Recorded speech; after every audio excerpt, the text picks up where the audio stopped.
Assalamualaikum pelajar-pelajar. Minggu ni kita akan belajar lagi contoh-contoh bagi tindak balas redox, iaitu di bawah tajuk penyesaran logam dari lautan garamnya.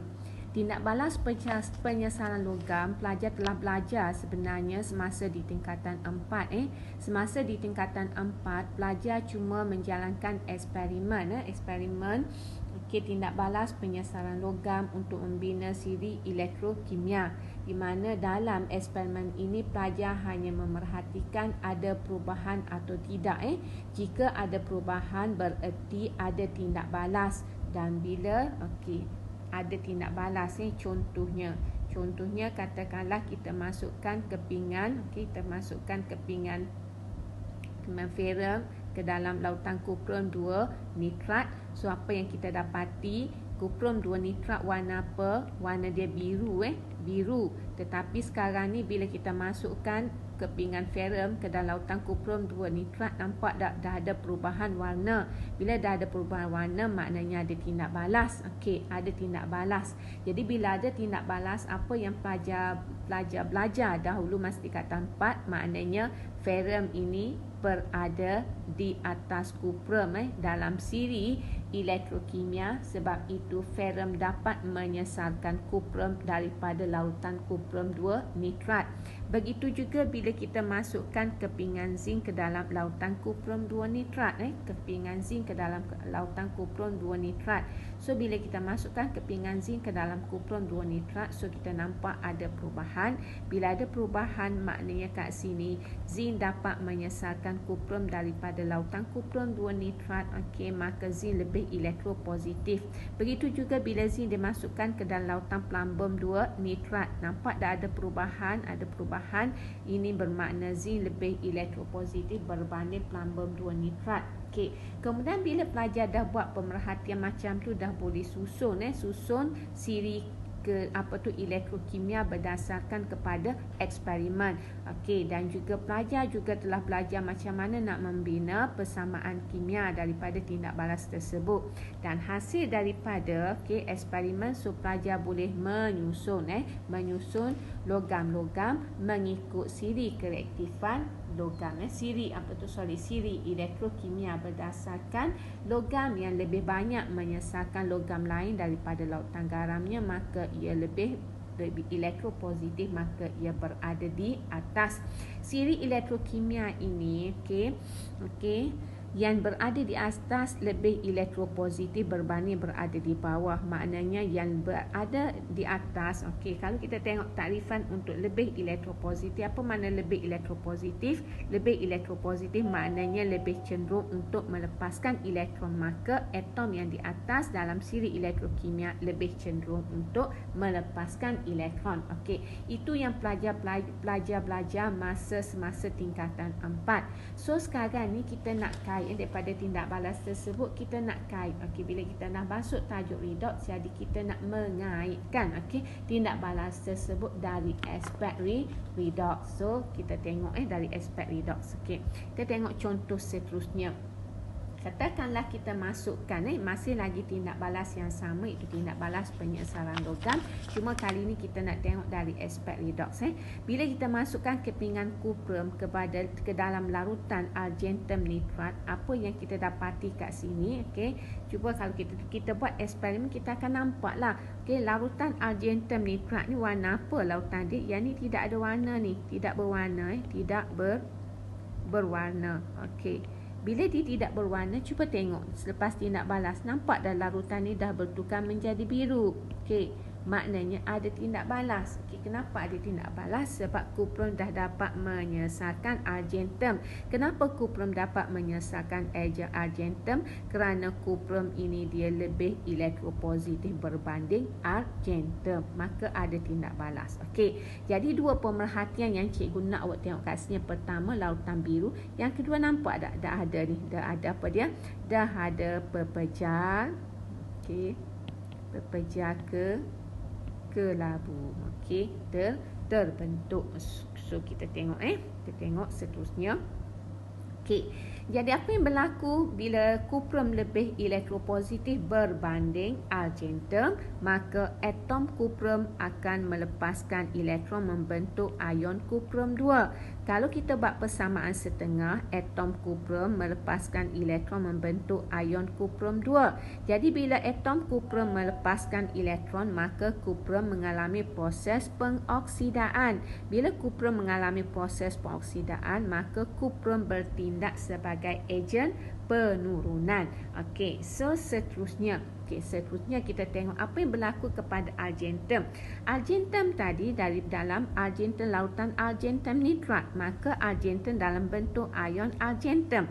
Apa yang berlaku kepada atom ion argentum? Ion argentum menerima elektron membentuk atom argentum. Maka kalau kita buat persamaan setengah, Ag positif plus menerima elektron membentuk Ag. Maka Ag positif ini mengalami proses penurunan, maka ia adalah ejen pengoksidaan. Okey, masih lagi tindak balas yang sama, masih lagi eksperimen yang sama, masih lagi persamaan yang sama, tetapi ini kita takrifkan dari aspek redox. Okey, so kalau kita tengok contoh-contoh seterusnya.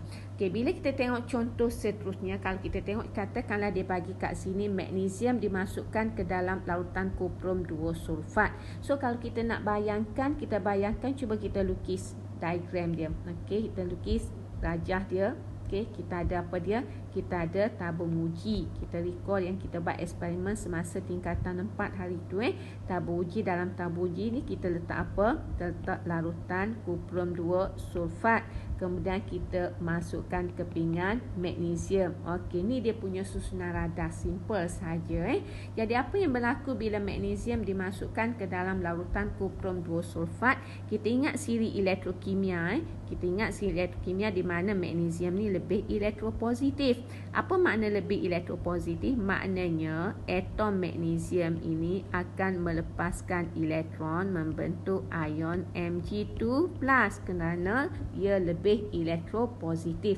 Apa makna lebih elektropositif? Lebih cenderung untuk melepaskan elektron.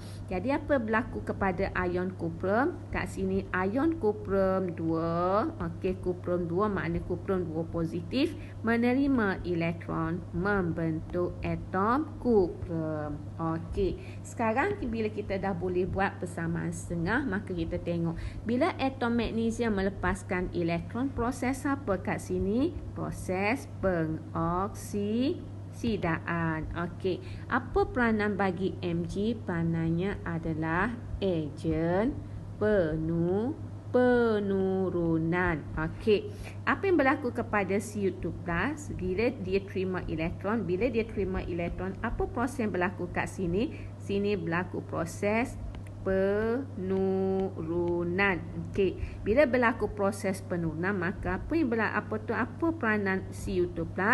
Cu2+ peranannya sebagai ejen pengoksidaan. Okey, kalau kita nak tengok, okey, itu dari aspek setengah persamaan dan dari aspek kita terangkan tindak balas redox.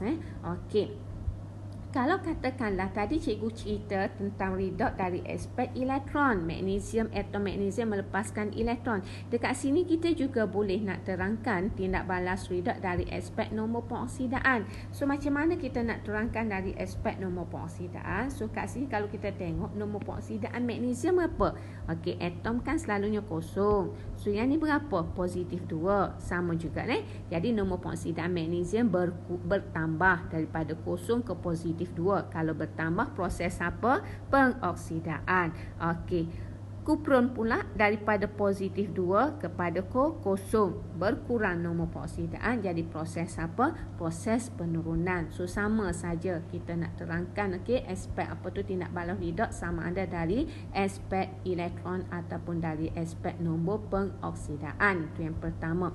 Yang kedua, bila berlakunya tindak balas kimia mesti ada pemerhatian, betul tak? Jadi bila magnesium ini dia melepaskan elektron membentuk ion magnesium, maknanya kita akan nampak kalau kita guna kepingan ni akan menipis. Okey, kemudian ion kuprum ni dia dah terima elektron membentuk atom kuprum. Atom kuprum warna apa? Kuprum warna apa? Warna perang. So kita boleh kata enapan perang terbentuk ataupun pepejal perang terbentuk.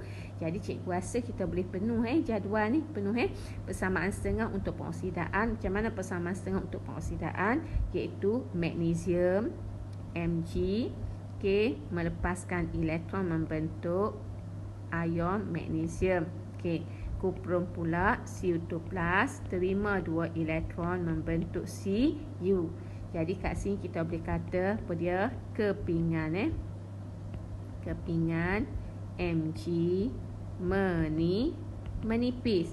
Yang ni kita akan nampak enapan perang terbentuk.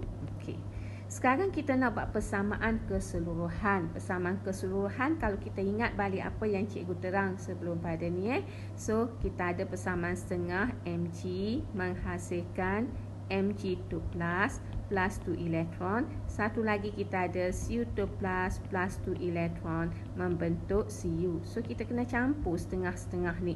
Nak campur kita kena samakan elektron. Tengok elektron dulu. Elektron sini 2, elektron sini 2. So kita matikan. So yang tinggalnya bahan Mg dengan Cu2+, kemudian hasil ambil sama-sama hasil Mg2+ dengan Cu. Ni kita panggil persamaan keseluruhan. So kita pun boleh tambah kat sini Mg plus Cu2+ menghasilkan Mg2+ dengan Cu. Jelas pelajar? So kita tengok contoh yang kedua. Contoh yang kedua. Contoh yang kedua ni cikgu rasa ada dalam contoh tadi, pelajar boleh isi saja. Kalau kita tengok kita ada dah dekat sini pelajar boleh isi saja daripada sini so cikgu nak tengok yang ketiga. Yang ketiga, bila zinc dimasukkan ke dalam larutan kuprum 2 sulfat. Kalau kita nak lukis diagram sama macam tadi tapi kalau kita nak tengok dari segi setengah persamaan, zinc, bila zinc dimasukkan ke dalam larutan kuprum 2 sulfat, zinc dengan kuprum yang mana lebih elektropositif? Zinc kan. Bila zinc, apa yang berlaku kepada zinc? Atom zinc akan melepaskan elektron membentuk ion Zn2+. Jadi bila zinc melepaskan elektron, maka zinc apa berlaku pada zinc? Berlakunya silap sekejap.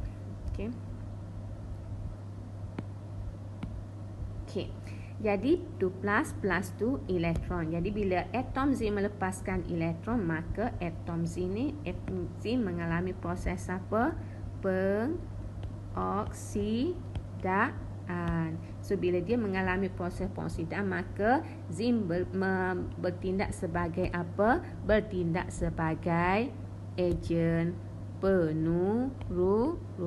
Di mana ejen penurunan adalah bahan yang mengalami proses pengoksidaan. So sekarang apa yang berlaku kepada kuprum? Kuprum kat sini adalah ion kuprum 2, iaitu kuprum Cu2+.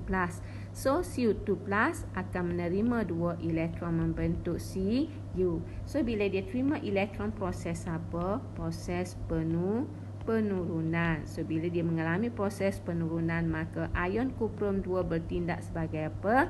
Bertindak sebagai ejen pengoksidaan. Pelajar boleh penuh So boleh penuh kat sini, iaitu persamaan. Cikgu rasa pelajar boleh penuh dah semua sekali ni. So selamat belajar. Dan cikgu harap pelajar dah jelas yang ni.